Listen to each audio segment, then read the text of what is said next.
Bonjour à toutes et à tous pour cette nouvelle vidéo que j'ai intitulée Simon Cochemez. Alors qui est Simon Cochemez? Pour moi, c'est le Français le plus important de 2020, après Emmanuel Macron qui incarne la décision politique, qui a le final cut en termes de décisions relatives aux libertés publiques. Simon Cochemez, il est membre du conseil scientifique. Mais ce qui fait que je le considère aussi important, c'est qu'il est le modélisateur officiel de l'État français dans cette crise du Covid. Il est le chef d'équipe du service modélisation mathématique en infectiologie de l'Institut Pasteur.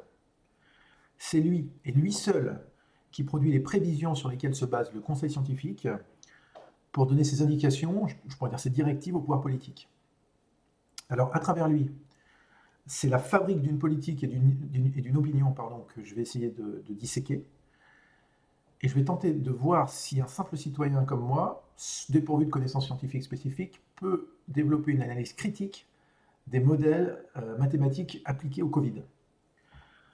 En effet, les citoyens, face au poids que la bureaucratie sanitaire fait peser sur lui, a deux options. Soit il se comporte un peu comme un mouton, c'est-à-dire qu'il accepte tout ce que la technostructure lui dit, syndrome, l'Institut Pasteur, ils savent ce qu'ils font, tu ne vas pas les critiquer, ce sont des spécialistes.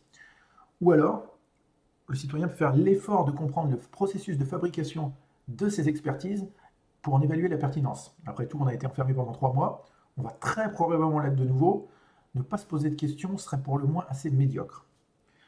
Donc qui est Simon Cochemez? Il a 42 ans, a été notamment post-doctorant à Londres sous la direction de Neil Ferguson. Le même Neil Ferguson qui a produit la modélisation en Mars, qui a légitimé tous les confinements en Europe, et qui parlait par exemple de 300 à 500 000 morts en France s'il n'y avait pas de confinement.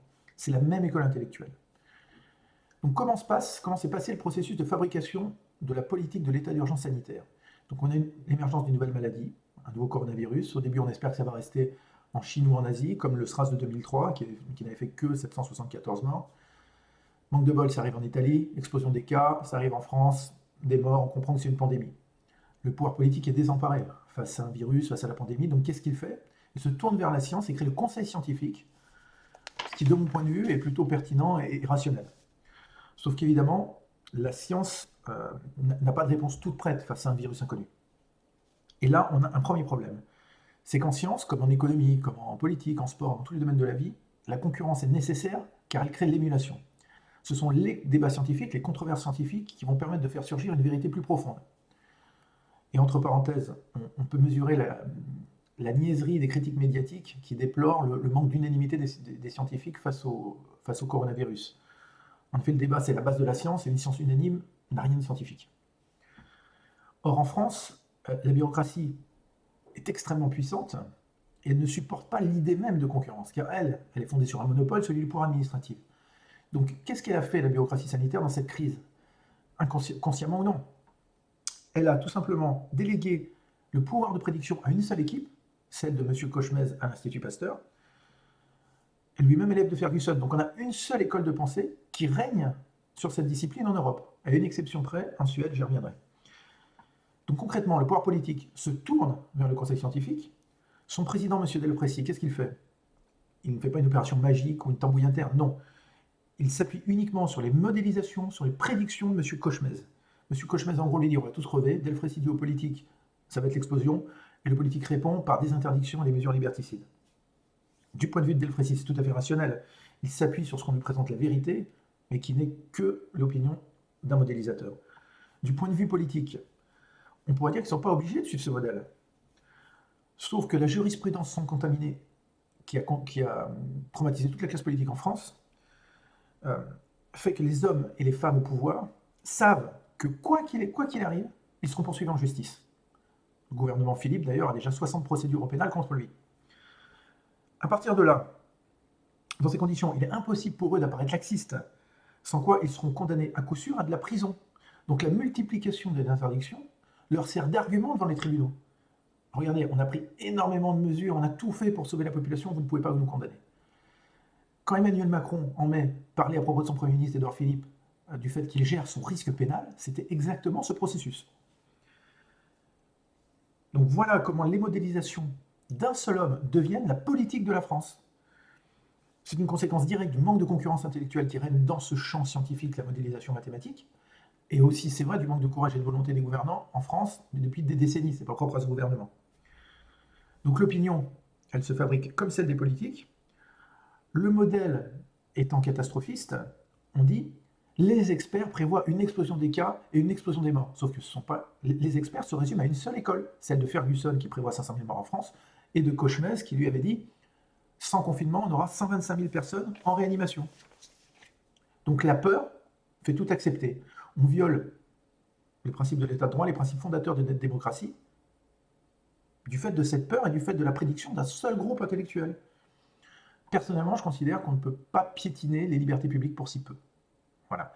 Un seul groupe d'experts ne peut pas mettre en danger les libertés fondamentales. Il faudrait une concurrence plus grande. Donc que faire contre cela? Déjà, il faut donner une visibilité à M. Kochmez. Tous les Français devraient connaître son nom. Car s'ils ont été confinés, c'est dû aux modélisations de son maître, M. Ferguson. Si les restrictions se multiplient aujourd'hui et vont se multiplier, c'est du fait des prédictions de M. Kochmez. On peut par exemple noter que les Suédois n'ont pas été confinés car ils ont suivi un modèle dissident, celui de leur épidémiologiste national, M. Anders Tegnell. Et entre parenthèses, on peut quand même se poser la question du poids insensé d'un seul homme dans le destin des citoyens européens. Tegnell en Suède, Ferguson en Europe, Kochmez en France. Est-ce que c'est sain pour la démocratie? Personnellement, je ne pense pas. Donc, M. Kochmez, est-ce qu'il se répand dans la presse? Non. Ça, c'est plutôt un bon point pour lui. Il ne fait pas partie de ces scientifiques qui passent 3 heures par jour dans les médias, manifestement peu occupés professionnellement. Non, lui, j'ai cherché, j'ai trouvé une matinale chez Patrick Cohen, 2-3 interviews sur BFM et surtout une audition à l'Assemblée nationale le 8 avril, que je conseille à tout le monde de lire. Est-il seulement possible de faire une analyse critique de la modélisation mathématique appliquée en épidémiologie, de la modélisation officielle, pour un simple citoyen comme moi? C'est ce qu'on va voir. Donc déjà, les modélisations officielles, je l'ai dit, elles sont catastrophistes. Mais moi, j'aime bien regarder les chiffres. Donc j'ai regardé la Suède. Pourquoi toujours la Suède? Parce que c'est le pays européen qui a développé une stratégie originale, basée donc sur une autre modélisation, celle de l'épidémiologiste Tegnell. On constate quoi? En Suède, le pic des décès intervient le 15 avril, ils sont à 115 morts. Le 11 mai, au moment de notre déconfinement, ils sont à 65 morts. 39 début juin, 16 début juillet, 3 début septembre et 1 mort début octobre. Donc en fait, on a la même courbe de décès que nous, bon, sauf qu'ils en ont moins maintenant, mais globalement, ils ont la même courbe de décès que nous, avec le pic durant notre confinement au même moment. Et pourtant, ils n'ont pas confiné. Donc si le non-confinement produit les mêmes effets que le confinement, c'est que le confinement n'a servi à rien. Et donc M. Kochmez s'est trompé. Si on écoute M. Kochmez qui nous dit sans confinement, on a 125 000 personnes, on aurait eu 125 000 personnes de plus en réanimation. Donc sans confinement, les réanimations explosent. Donc, en Suède, pays qui n'a pas confiné, on a dû avoir, si on l'écoute, une saturation hospitalière. Eh ben non, manque de bol. La Suède, qui a 550 lits de réanimation, c'est-à-dire la même proportion de lits par habitant que nous, n'a pas subi de saturation hospitalière, ce qui contredit directement les propos de M. Kochmez. Idem pour la Hollande, qui n'a pas confiné de manière généralisée. On pourrait dire aussi que c'est un peu la même chose pour l'Allemagne, mais l'Allemagne, il y a plus de lits, donc c'est un cas à part. Mais il faut absolument invalider les affirmations de M. Kochmez. Il s'est trompé, ça arrive, mais comme il a le monopole de la prévision, il faut dire qu'il s'est déjà planté. Ensuite, le concept même de modélisation mathématique d'une maladie inconnue. On voit qu'il y a une contradiction logique immédiate. Prévoir l'inconnu, est-ce que c'est pas un non-sens? Comment modéliser de façon pertinente sans connaître le taux de létalité de la maladie, le taux de mutation? Un virus, ça mute. Or, on connaît mal, imparfaitement, voire pas du tout, ces mutations. Le taux de transmission, on ne connaît pas le nombre d'individus qui infectent un porteur du Covid. On sait qu'il y a des individus qui sont appelés super contaminateurs, qui peuvent contaminer plusieurs dizaines de personnes, mais on ne connaît pas leur proportion au sein de la population. Donc, la question, comment faire un modèle avec tous ces éléments aléatoires, toutes ces variables de base du modèle qui sont incertaines? Ça n'a pas de sens. Une autre caractéristique majeure de ces modèles, c'est qu'ils considèrent la population comme passive, c'est-à-dire qu'elle ne répondra pas à la diffusion d'une maladie, c'est-à-dire qu'elle ne changera pas ses comportements. C'est une hypothèse évidemment fausse, puisque face à une menace, une population s'adapte. Songeons par exemple au sida, les gens se sont mis avec des préservatifs. S'agissant du Covid, on a quand même pris en charge les gestes barrières, on se colle moins aux autres. Donc c'est une hypothèse fausse. Les modélisateurs, qui sont des gens extrêmement intelligents, le savent bien, mais c'est une hypothèse qui leur permet de s'épargner l'ajout d'une variable aléatoire extrêmement compliquée à définir, qui est celle du degré d'adoption par une population des mesures barrières. En fait, ce n'est pas modélisable. Donc c'est plus facile de postuler une population passive, composée d'agneaux sacrificiels qui courent à l'abattoir sans sourciller. En soi, ça ne pose pas de problème. Le problème, il surgit quand on a ces scénarios catastrophiques de 500 000 morts en France de Ferguson, ou de 125 000 personnes qui auraient été en réa sans confinement, de Cauchemez. Parce que c'est ce chiffre qui a jeté en pâture aux médias, aux politiques et aux citoyens. C'est ce chiffre qui, au final, va influer, voire dicter les décisions publiques. Or, le problème, c'est que ce chiffre repose sur des hypothèses que l'on sait fausses. On sait que la population ne va pas être passive. Par ailleurs, dans le modèle de Ferguson, il prend dans ces hypothèses le taux de létalité d'Ebola et de la grippe espagnole. Sauf qu'on a affaire à un coronavirus, on n'a pas affaire à Ebola. Comment intégrer dans ces variables autre chose que les variables d'anciens coronavirus pour traiter d'un nouveau coronavirus? On est à la limite du scandaleux. Il est assez scandaleux que les modélisateurs présentent ces résultats catastrophiques qui vont donner des décisions publiques liberticides comme si c'était des scénarios possibles, voire probables, alors qu'ils savent que ce n'est pas possible, puisque l'hypothèse de départ est fausse et ou mal connue. Donc on a évidemment un problème démocratique. Dernier point que je voulais soulever, c'est la fameuse accroissement exponentiel des chiffres, l'exponentiel. Alors là aussi, je regarde les chiffres de décès en France. Au 1er juillet, on avait 18 morts en France. En août, 11 morts. 1er septembre, 26 morts. 1er octobre, 63 morts. Où est l'exponentiel?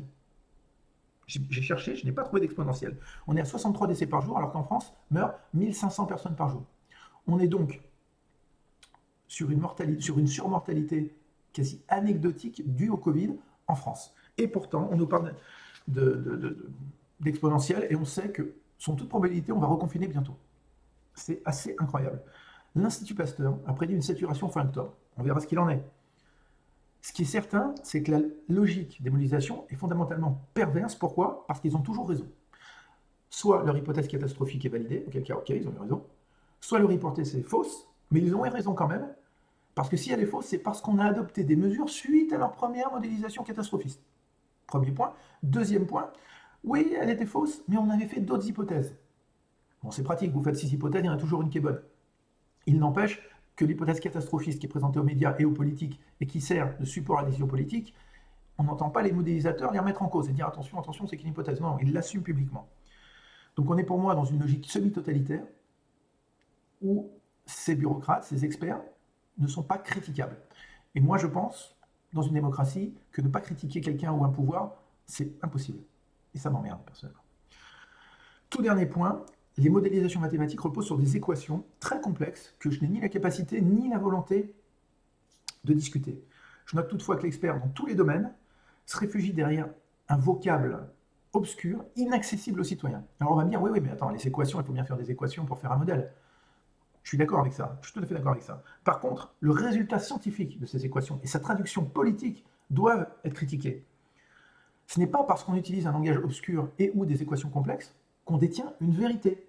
La modélisation reflète une opinion de l'auteur, pas la vérité. Cette confusion entre opinion et vérité, elle doit être combattue aussi.